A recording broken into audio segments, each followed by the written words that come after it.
Hello students, welcome to the English class. Today I am going to continue with the same chapter that we began in our last class, which is the 7th chapter of your supplementary reader named Ivan Tries an O Level. So in this chapter, if you remember that we had read that Colin Dexter has written a fabulous story, a wonderful story. It is very engrossing, which rouses the reader's curiosity and sustains it throughout the narration. And the entire story is a battle of wits between the criminal and the jail authorities. And despite the best efforts of the prison officials, the criminal Evans outwits them and has a last laugh. And being good at predicting the moves of his rivals and being well connected with intelligent, clever, and manipulative friends, Evans is able to escape from right under the nose of the prison authorities without having to break a single lock. So, this story is about this prisoner, the smartness of this prisoner, Evans, who is a congenital or who is suffering from a disease named congenital kleptomania. So, it is a disease in which the patient has an urge to steal. So, Evans, he is that kind of person. He is suffering from this disease, but he does not believe in violence. Okay, in the Oxford prison, he regularly participates in the various functions and is a bit of an exhibitionist. He is a kleptomaniac, as I told you, who had been sent to jail on earlier occasions also. However, before being sent to Oxford prison, he has escaped from jail thrice. 3 times he was sent to jail previously and was successful in escaping from the jail. And among the Oxford prison officers, he is popularly known as Evans the Break. Why? Because he got this name because he was very good at breaking out of prisons. However, Evans was now brought to Oxford prison and it was difficult to pull off such stunts. Now, Oxford prison had very strict officers and assistants. Thus, this time, Evans decides to take a long way to escape this prison. And in this story, we will learn about his attempt to break through using a very clever plan. And he even includes his friends and befriends other people on the way to accomplish his mission now. And basically, this time he uses an O level exam to try and break out, which is why this exam carries importance. And further, we learn about the wit of the criminal and how it helps him escape. So we had read in the last class that this story begins with a criminal named Ivan. Ivan is already famous for breaking out from many prisons, thus he is now at Oxford prison. And we see that the secretary of the examination board gets a call from HM prison's governor, and he learns that Evans has begun with night classes in O-level German because he wishes to take an O-level exam to add to his qualification. He wishes to get an academic qualification, this academic qualification. So the prison officers, they make all necessary arrangements for the same. And on inquiry, they learn Ivan has no record of violence. Instead, he is a rather amusing person. And finally, they decide to host the exam in Ivan's room or Ivan's cell and send an invigilator from St. Mary's Man. And the governor is very vigilant throughout as he knows that Evans is capable of pulling off. He is very good at making fool of others. So thus the authorities do their best to help Evans excel at the exam. They hire a German tutor for him. He teaches Evans for 6 months and Ivan even befriends him during that time. And the tutor wishes him good luck but feels that he does not stand a chance to clear the exam. Exactly, he was talking of the exam of breaking the jail. So, however, Evans tells him that he may surprise everybody. Thus, the day of the exam arrives and his cell is being inspected now. And the officers take away anything that he may use to injure himself. So they try to take the hat away, but Evans insists, saying that it is his lucky charm. Moreover, they also bugged Ivan cells for the governor to listen through everything.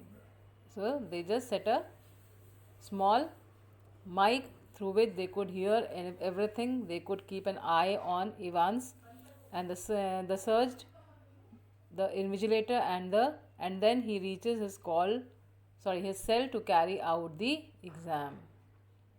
So when the invigilator arrived for the exam on the examination day, he was also searched properly if he was not carrying anything, any sort of unusual thing, and then he reaches his cell to carry out the exam. An officer kept peeping in the cell to make sure everything was all right.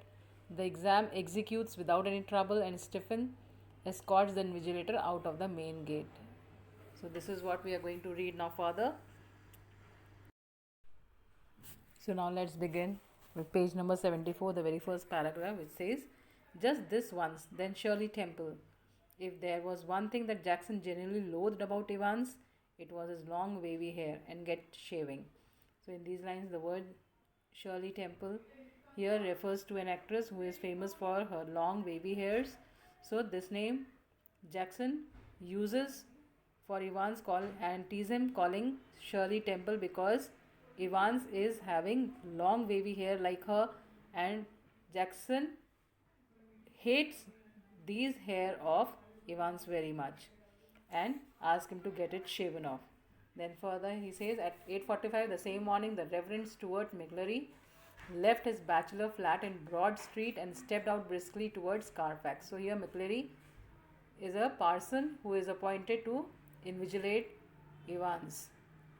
So the weatherman reported temperatures considerably below the normal for early June, and a long black overcoat and a shallow crowned clerical hat provided welcome protection from the steady drizzle which had set in half an hour earlier, which now spattered the thick lenses of his spectacles. In his right hand he was carrying a small brown suitcase which contained all that he would need for his morning duties, including a sealed question paper envelope, a yellow invigilation form, a special authentication card from the examinations board, a paper knife, a Bible, as he was a parson.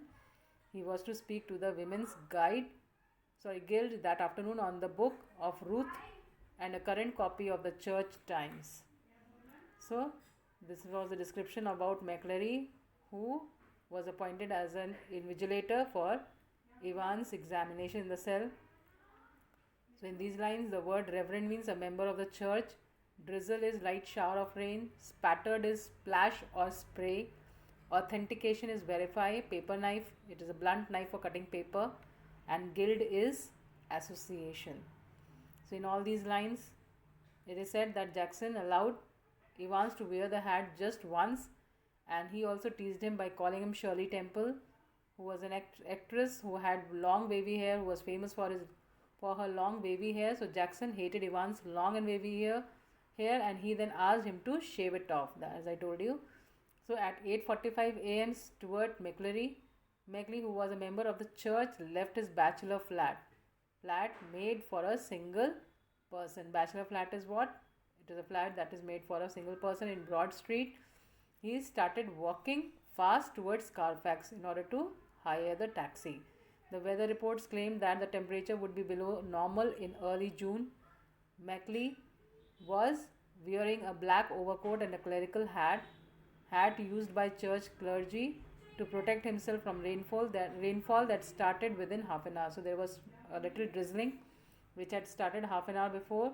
So McLeary, an invigilator, he was wearing the hat and he was preparing to move to the prison. So the drizzle, it had also splashed water on McLeary's spectacles. He was carrying a small brown colored suitcase in his right hand, which contained all the things required for his morning duties, such as a sealed question paper, envelope, yellow supervisor form, a special permission card that verified him as a supervisor, a blunt knife to cut the seal of the paper, a Bible as he had to speak for a women's association on the book of Ruth, and the latest copy of the Church Times. Now the next paragraph says the 2-hour examination was scheduled to start at 9:15 a.m. Evans was lathering his face. Lathering means he was putting the foam to in order to shaven his beard. Lathering his face vigorously with Stephens brought in two small square tables and set them opposite each other in the narrow space between the bunk on one side and on the other a distempered stone wall. Next, Stephens brought in two hard chairs, the slightly less battered of which he placed in front of the table, which stood nearer the cell door. And Jackson put in a brief final appearance, "Behave yourself, laddie." Evans turned and nodded.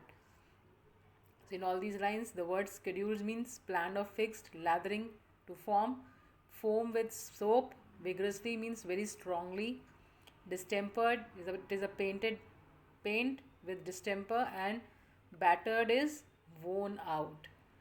So in these lines it is said that the 2-hour examination was planned to begin at 9:15 a.m. and Evans was foaming his face very strongly when Stephen brought in two small square tables and he put them opposite each other in a small space between the bed and the painted wall. It is a bunk. So bunk is, it is a platform in the jail, platform which is made in a jail on which the criminal sleeps. It is a bed of the criminal. So between the bunk and painted wall, the two small tables were placed, square tables. He then brought in two chairs. The less worn out chair was placed in front of the table, which was nearer to the cell door. Then Jackson made a small final appearance and asked Evans to behave properly. He warns him to behave properly. Evans turned and showed his acceptance. He agreed and he nodded on the words of Jackson. Then further, the next paragraph says, and these Jackson pointed to the pin-ups of. Evans turned and nodded again. Was going to take them down anyway. A minister, isn't he? The chap coming to sit in, I mean. And how did you know that? Asked Jackson quietly. Well, I had to sign some forms, didn't I? And I couldn't help. So Ivan drew the razor carefully down his left cheek and left a neat swath in the white lather. Swath is a broad strip or area of something. So lather is a foam. So can I ask you something, Mr. Jackson? Why did they have to bug me in the cell? Bug means a small microphone was put in the cell in order to keep an eye on Evans. So Jackson, he nodded his head vaguely to a point above the door. So now he's asking where this microphone was put. So now pin-ups means poster. Swath is a broad strip, I told you, of or area of something. Then bug is a small microphone, vaguely is very roughly.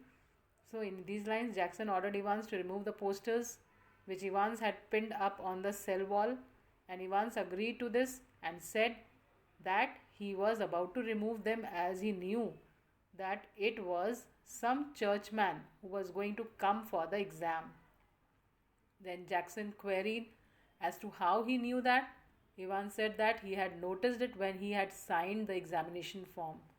And Evans continued with his shaving and sought Jackson's permission to ask him something.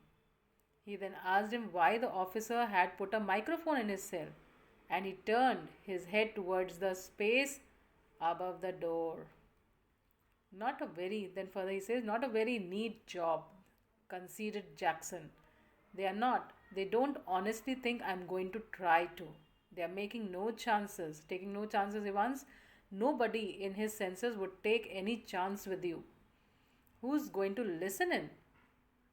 I'll tell you who's going to listen in, laddie, is the governor himself. See, he don't trust you a bloody inch, and nor do I. I'll be watching you like a hawk. Evans, so keep your nose clear. He walked towards the door. Evans nodded. He had already thought of that, and number 2 handkerchief was lying ready on the bunk, a neatly folded square of white linen. Just one more thing, Einstein. Yeah, what's that? Good luck, old son. So now in these lines, conceded means, the word considered in these lines means admit. Laddie is referred to a boy. Hawk is a bird of prey with broad rounded wings and long tail. So In these lines, Jackson admitted that the microphone was not put perfectly as Evans easily spotted it. Evans questions him why they think that he would run. Jackson replies that anyone with a sense would not trust him at all. Evans then questions him as to who was going to listen to him. Then Jackson replied that the governor would listen as he did not trust him. Then Jackson told him that even he didn't trust him, so he would watch him like a hawk, a bird that keeps its eye on its prey. So he finally asked him to keep his nose clean. That means not to think of an idea of escaping from there, and he once agreed to it. He knew this already and so had kept a neat hanky on the bed. Jackson wished him good luck before leaving. Then further, the next paragraph says, in the little lodge just inside the prison's main gate, the Reverend S. McCleary signed his name neatly in the visitor's book and thence walked side by side with a silent prison officer across the exercise yard to D Wing, where he was greeted by Jackson. The wing's heavy outer door was unlocked and locked behind them, the heavy inner door the same, and McCleary was handed into Stephen's keeping. So now it is said, get the razor, murmured Jackson. Stephens nodded. Well, keep your eyes skinned clear. Stephens nodded again, and McCleary is his feet clanging up the iron stairs, followed his new guide and finally stood before a cell door where Stephens opened the peephole and looked through. That's him, sir. So in these lines, the word lodge means gate, house, or a cottage. Murmur is whisper. Keep one's eyes skinned to be on the alert or watch carefully or vigilant for something. And clanging means making a sound. Peephole is a keyhole or the opening from where the officer keep a watch over the prisoners. So here the priest McCleary signed his name. Now he has entered the cell and entered the prison, and at the entrance gate only he signed his name in the visitor's book. Then he followed the prison officer through the exercise yard to D Wing, where he once was kept, and there he was greeted by Jackson. The heavy outer door of the D Wing was opened and then shut behind him. The same happened when they entered through the inner door, and McCleary joined Stephens. Jackson ordered Stephens to remove the razor from the cell, and Stephen agreed to it. So he also told him to keep a close watch, and McCleary made a vibrating sound while climbing up the stairs, following his new guide. When they reached the entrance of the cell, then Stephens opened the peephole and informed McCleary that he was the parson and who had to take the exam.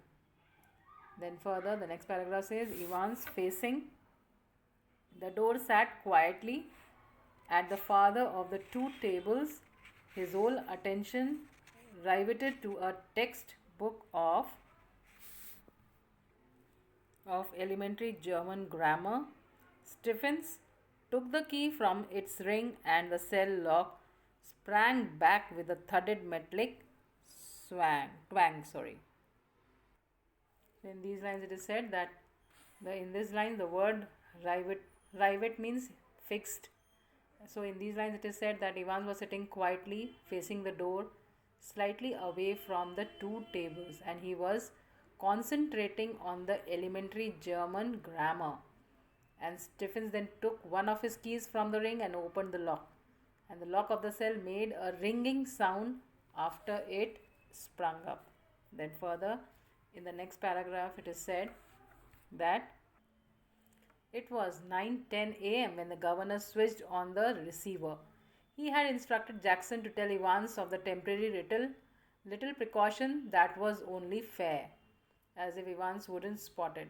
But wasn't it all a bit theatrical, schoolboyish almost? How on earth was Evans going to try anything on today? If he was so anxious to make another break, why in heaven's name hadn't he tried it from the recreational block? much easier, but he hadn't, and there he was now, sitting in a locked cell. All the prison officers on the alert, two more locked doors between his cell and the yard, and a yard with a wall as high as a haystack. Yes, Evans was as safe as houses. So, in these lines, now the word sprang means passed of spring and thudded, strike something with heavy sound. Twang is a strong ringing sound, and haystack is a packed pile of hay or dried grass. So, in these lines, it is said that at 9:10 a.m., the governor switched on the receiver of the microphone. He ordered Jackson to tell Evans to be careful, as they had installed a microphone in the cell, and he thought that it would be good to forewarn him, to warn him previously only. He said it in a way as though Evans would never be able to spot it, that microphone. A thought came to governor's mind that all this seemed like a theatrical drama, and all their preparations were like those done by school boys. And he thought that how could Evans think of escaping that day? He could have tried it when he was at the recreational block because it was easier to escape from there, but today he was locked in his cell and all the officers were closely watching him. And there were two doors between his cell and the yard. There were walls as high as piles of grass or dry grass or your haystack. Yes, Evans was totally safe now. So there were no chances of escape from the cell, as there was strict vigilance over Evans, and there were two doors which had to be opened to come out from the cell. So it was not easy for Evans to escape from there this time. And he said that it was easy for Evans to run away from the recreational block, but he did not do that. So now it is not possible in the cell, in his own cell, locked in his own cell, that he would be able to escape from there. Then further, the next paragraph says, anyway, it wouldn't be any trouble at all to have the receiver turned on for the next couple of hours or so. It wasn't as if there was going to be anything to listen to, was it? Amongst other things, an invigilator's duty was to ensure that the strictest silence was observed, but still that little nagging doubt. Might Evans try to take advantage of McCleary, get him to smuggle in a chisel or two, or a rope ladder, or so in these lines now, the word smuggle means to take someone or something illegally, and chisel is a long bladed hand tool. So in these lines now, the governor thought that there will be no problem if he keeps the receiver switched on, although he knew that there was nothing to listen because it is the duty of the supervisor to maintain silence. But he was still in doubt. He was worried about Evans taking undue advantage of McCleary, and he could have smuggled him take long bladed hand tool or a rope ladder. And further, the next paragraph says, the governor sat up sharply. It was all very well getting rid of any potential weapon that Evans could have used. But what about McCleary? What if, quite unwittingly, the innocent McCleary had brought in something himself? A jackknife, perhaps? And what if Evans had held him hostage with such a weapon? So, in these lines, the word potential means possible, unwittingly is unknowingly. Jackknife is a large knife with a folding blade. Hostage is the captive. So in these lines, now the governor was at once got alert. He thought that they had taken away all the possible weapons from Evans, but there were chances that McCleary could have brought some weapon unknowingly with him. So it can be jackknife, which is a large knife and with a folding blade. So even Evans could hold him captive or a prisoner for forcing the prison officers to release him, as you see in the movies. Then the next paragraph says, the governor reached for the phone. It was 9:12 a.m. The examinee and the invigilator had already been introduced by Stephens when Jackson came back and shouted to McCleary through the cell door, "Can you come outside a minute, sir? You too, Stephens." Then Jackson quickly explained the governor's worries, and McCleary patiently held out his arm at shoulder level whilst Jackson lightly frisked his clothes. "Something hard here, sir." "Ma reading glasses," replied McCleary, looking down at the spectacle case. Then, so in these lines, and he looked at his spectacle case. Then the next paragraph says Jackson quickly reassured him, and bending down on the landing, thumb flicked the catches on the suitcase. He picked up each envelope in turn, carefully passed his palms along their surfaces, and seemed satisfied. He riffled curiously through a few pages of Holy Writ and vaguely shook the Church Times. All right so far, but one of the objects in McCleary's suitcase was puzzling him sorely. So now in these lines, it is said that to be more sure, Jackson, he even checked his suitcase, McCleary's suitcase, and he checked each envelope and carefully searched everything with his palms. He also went thoroughly through a Holy Writ or the Holy Book and the Church Times, which was the newspaper. So everything, or a magazine, you can say that, and everything, he was fine, but there was one thing in the suitcase that was strongly confusing Jackson. Now we'll see what was it. So the next paragraph says, "Do you mind telling me why you have brought this, sir?" He held up a smallish semi-inflated rubber ring, such as a young child with a waist of about 12 inches might have struggled into. "You thinking of going for a swim, sir?" Then McCleary, hitherto amiable demeanor, amiable is very pleasant, demeanor is conduct, was slightly ruffled by this tasteless little pleasantry, and he answered Jackson somewhat very sourly, "If ye must know, I suffer from hemorrhoids, and when I am sitting down for any length of time—" "Very sorry, sir. I didn't mean to err." The embarrassment was still reddening Jackson's cheeks when he found the paper knife at the bottom of the case. "I think I would better keep this, though, if you don't mind." "That is, sir." So, now in these lines, it is what do you mean by the word hemorrhoids? Hemorrhoids is a small swollen vein or a group of veins, or you can say hemorrhoids is a disease called piles. So here, semi-inflated means half filled with air, and hitherto is earlier or previous. Amiable, I told you, friendly, and demeanor, as I told you, is manner or attitude or conduct. Riffled means very much disarranged, and pleasantry is a joke or a stuff to laugh. Embarrass means unease or very awkward thing. So in these lines, now Jackson asked McCleary as to why he had brought a half-filled rubber ring, a rubber ring which was not even fit for a small child, with 12-inch waist also to fit into it. So he asked him whether he was going on for a swim. Now he is joking with McCleary. So McCleary, who till now seemed very friendly, suddenly changed because of the tasteless joke that Jackson had made. So he told him that he suffers from hemorrhoids, and when he has to sit for a long time, he left his sentence incomplete. Then Jackson felt very awkward, but felt sorry for asking him all that. He then later on discovered the paper knife in the suitcase and said that he hoped McCleary did not mind if he kept it with him. So this is all for today. I am going to continue with this story in my next class. Thank you and goodbye.